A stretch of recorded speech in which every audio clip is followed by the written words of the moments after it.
They did 3 sets, and I think he beat him in the 3rd set. Damon's actually also signed up for Riptide. Okay, tight. Forgot to mention that. All right, so we got some custy skins. What is Whoa, what is that? It looks. Well, it looks to me like a you know, one of those crit state bugs. But I think it is a skin, right? Yeah. It's actually intentional. A corrupted set. So he could sabotage his combo game. Do you know Leescano's got that crit specific, right?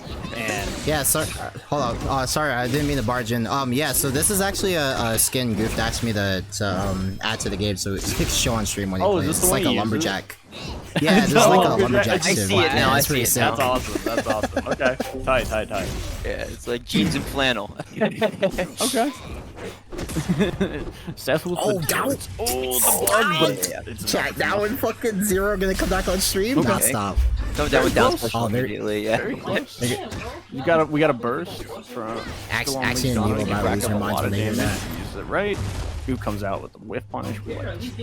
Yeah, I'm curious if we're gonna end up seeing Goofed use like some character-specific counterplay against Lee when he starts doing the full charge, you know, strike, swap away stuff. We just saw some of that. Yeah.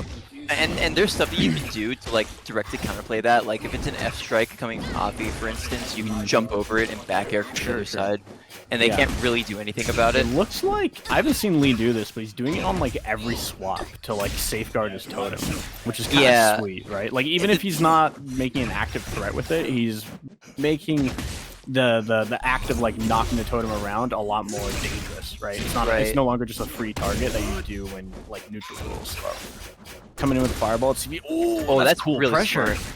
Yeah, that's some really cool pressure. I think that it's kind of fake. He's holding like fake pressure though when it's charging the strike, because of the fact that if you hit it, it yoinks the spirit back. And you can hit either of the two of them, and it'll count as hitting them. And as long as you space yourself correctly around it, you're not gonna trade with it or anything like that. Seth can probably just like space it to strike or something. Ooh, going deep off stage. This is dangerous. Edge guards are so strong versus Seth. He gets that though. He manages to actually use his spark to rush back on stage after the up special. That's good. The X side special not gonna hit it. I think he was trying to get it off the ledge. Oh.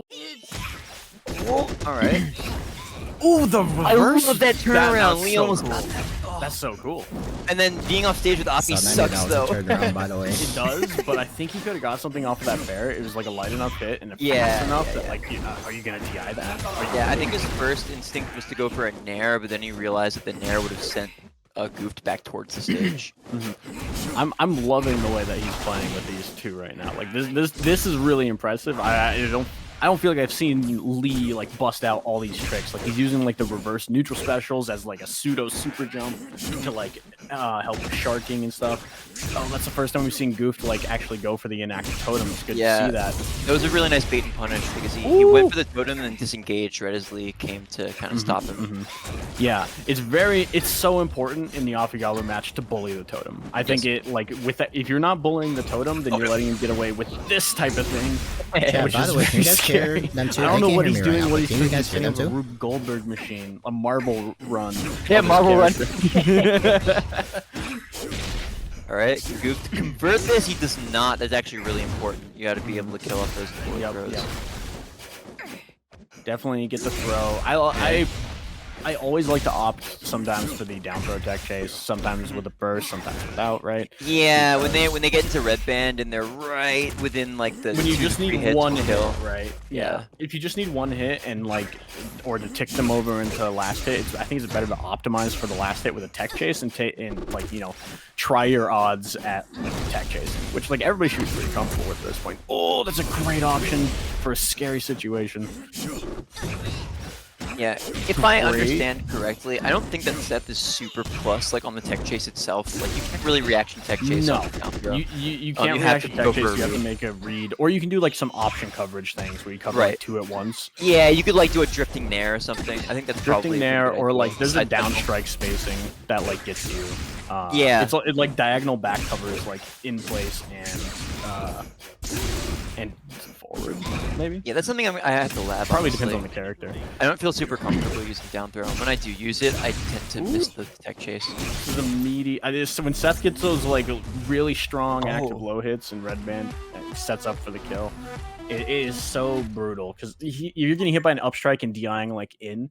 He's like, I'm coming with the bear. The bear is on its way. The train is coming at you. By in, you mean away from Seth, right? Like because against like, most hits, that's DIing out, you know, and that's like what's so strong about that mix-up. Yeah, because of the pole knockback. Right. If you're trying to hold away, then you go straight up, and then he gets you. Right. Yeah. Yeah, it gives you up strike, super jump in place, back air, which is super duper strong. Game 1 to Goofed though. Yeah, game 1 going to Goofed. I think Lee made like some sort of flub. That's so scary. Oh, okay, so that's the coverage. That he made a floor. Like we always talk about making a ceiling over, especially when people were edge guarding. He made a floor. He said you cannot land here. And you see what he did there? Lee like threw the totem up to cover the platform movement. Oh shit! Oh, somebody clip that. That was just insane mastery over this character's movement. The downstrike he used to pop the totem up on the platform and just like threatening a switch into him, you know, or like, you know, just showing like, hey, this is up here. And honestly, like if he does something like an attack or whatever, he gets like the hit pause extension from hitting the totem too. A little bit more lag on it. Yeah, that's one of those types of things that's really like annoying and difficult to play against as an opponent. But as a spectator, it's so cool. It's so cool, and it just happened right there with that upstrike. That upstrike was punishable on shield because he hit Galu and didn't cancel it on Offie's shield. You do have to optimize around that spacing, much like you do in doubles. If you're gonna accidentally hit 2 of them at once, right? Oh, scary! Oh, this is so scary. He could die on the way back in, but he gets up. Yeah, good. Nice awareness off that ledge jump. Pull up jab gets you there. Leescano is making these walls, but Seth's forward strike does get through those. If you are standing in place and trying to time a charged strike, then good luck. Good luck beating either hit of forward build. We saw some interesting recovery from Leescano when he was coming from the right side. He did this like this rising charge side special with Offie, which seems to actually be a really good idea if you're trying to get back to ledge quickly. Sure. Offie's like biggest weakness probably is like his recovery is fairly quick, I think, or like relatively. He has like a lot of options, a lot of mix, but it's really low. He falls so fast. Yeah, and Galu's is the opposite, where it's like slow and linear to get all that height. But you don't fall as fast, so you have a lot more chances in timing mix-ups with that, rather than like direction mix-ups, the way Offie has. Taking center stage, trying to take the stock very good. Yeah. Down strike, pop it up. Hey, showing off some tech. Like that close hit of the D strike to up air for the kill. Leescano coming in with those invincible charge strikes right now. Oh, I love this. That was so good right there. The totem on the left side is falling off the stage. He's saying like, go ahead and swap. I will dash dance here and threaten you until you do it. And on reaction, as soon as the swap went out, he goes for the fucking. He pulls the spirit back in. He pulls him back to the active, punishes. I think the biggest adjustment that Goofed is making here, that's making this game go better than the beginning of the last one, is just holding center stage. Just doing a really good job. Yeah, like using and actually utilizing center stage as like a resource. Yeah, you know, he's leveraging his position to being aggressive. Yep. He's leveraging his position to make Lee like force himself out of the corner, and Offie not the best at like aggressively taking stage with like a move, you know? Like they have to throw out like a nair. That was some crazy movement. That was crazy. Was that like a I don't even know what that was. Was that like it's some new stuff. It's some new stuff, definitely. Offie after 1.0, they got a little bit in the movement department, but only if your fingers are as good as Lee's. Yes. Ooh, cut. Scary spot. Pressured between the totems. Oh, he launches it. I think that's what he's doing is he's hitting it and then swapping off on the hit. Dude, you won't believe me, but this is something that I literally used to do. Like, oh yeah, back when you all were the way back, all the way back. Rush Rev like Ooh, one. What was that? This Alpha is an absurd combo. Can he finish it? This is a nasty clip if he does. Oh, still going, still going. We count those. So much. Oh, he's doing the ping pong combos. Lee doesn't have the punish. Yeah. Let's see if the solo Galu can do it. Solo Galu is the better totem, people would argue. I think most people would argue. We have a lot of Solo Galu meme players in queue. That was if he got that, he's in his head for the next game, and that's a nasty charge time. Does he come through with the laser? Of course. Oh, that's gonna spin Galu far away. This is a hard recovery. He's actually a good use of that laser. He's coming in. Oh, he beats the forward strike. That was so good. Wait, what a comeback! Hold on. That movement. Did he like edge cancel into neutral B? Yeah. Is that what he did? He pulled himself with a neutral B towards like where you can do that towards where the inactive totem like died. I think. I thought he was doing like an aerial when he went up to the platform, but I think he like edge canceled a down air, and then I have to clip it. We'd have to look back at it, but that was an insane comeback. Regardless from of what it was, such a hard recovery, dude. Like he was down to just wall jumps.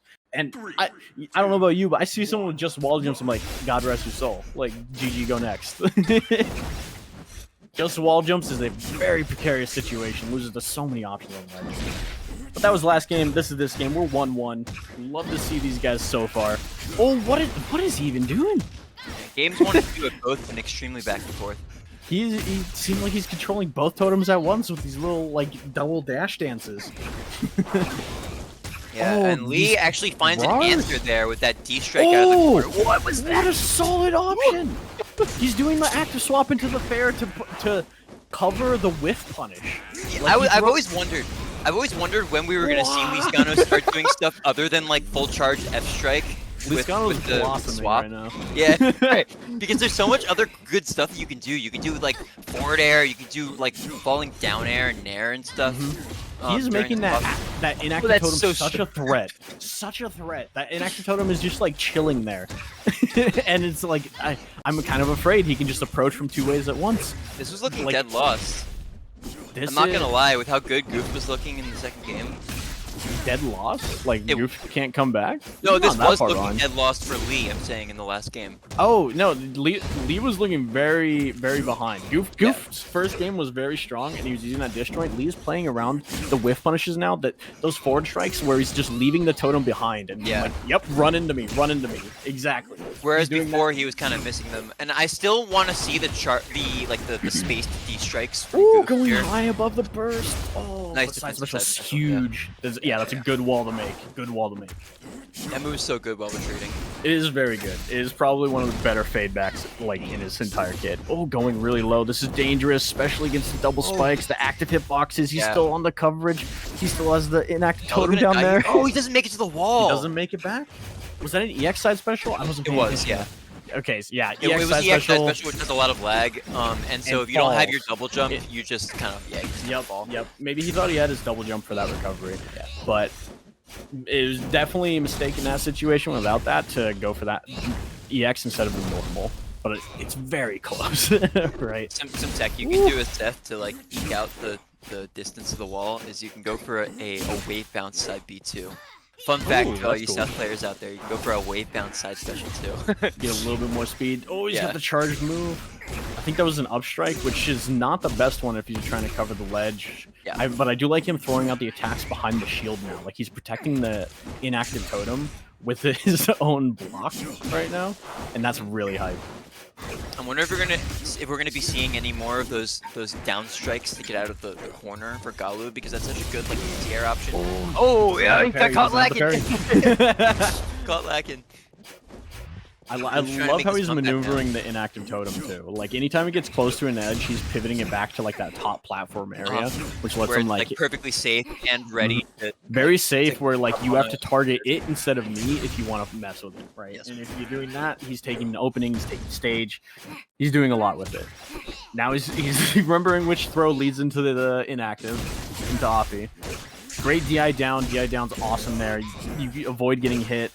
Yeah, as Offie, that's really what you want to be doing. And we've actually seen Goofed make some mistakes. Yeah. So, well, Offie is extremely fast. This is a huge catch. Does he get down there? Doesn't hold down. Yeah, if he held down past the ledge, that's so scary to do, but sometimes it is scary, but that was it. That was the time to do it. And not only can you do that, you can do weak down air into strong down air.